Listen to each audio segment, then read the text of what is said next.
The Russians came up twice, I think. I don't think they ever got ashore. Kashavarov in 1825 or 1826. And then I think there might have been one other ship that came up in the 1840s. So this is the old weather station. They moved out several years ago. And scattered all around the periphery here are houses that the feds used to live in. The bowhead whales, once they're dead and they're not respirating, the heat inside their body doesn't dissipate because of the foot of blubber encasing them, and they start cooking themselves.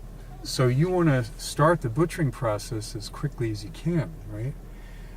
And that's why there's always concern about running seismic lines that might make the whales go further out or something, because of that specific impact.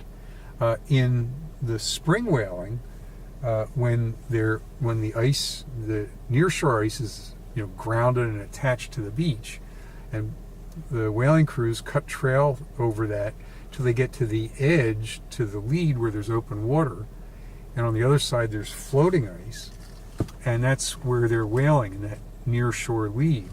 They're always on the stable ice, but they have to be able to leave their camp with their gear and people within like 2 minutes. Sometimes that's as much warning as you have. You've heard the stories of the ice cracking off, and 6 people on snow machines will head towards the crack. 5 of them will have to veer off and not do anything, and 1 might make it over, right? Or in the other direction, they're at a lead, and all of a sudden, the ice they're facing starts moving, and within 2 minutes, it can come crash and destroy the camp. So guys, this tour that we're getting from Glenn is so amazing. We're here at this archaeological site, and it's right on the shores of the Arctic Ocean here. These houses were entirely wood. They were roof, walls, floor. It was all hand adze driftwood.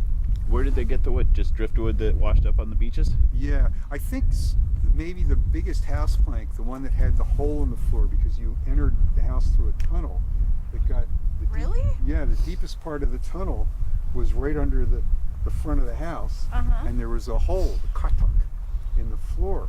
And I think those planks, which had to be much more sturdy, we might have traded. About how old is this dwelling? Well, roughly. I don't know what's what here, but the deepest part of the stratigraphy is probably from around AD 400, or a couple hundred years more recent than that. There's all kinds of bones in this material here. Warning, no digging. $250,000 fines.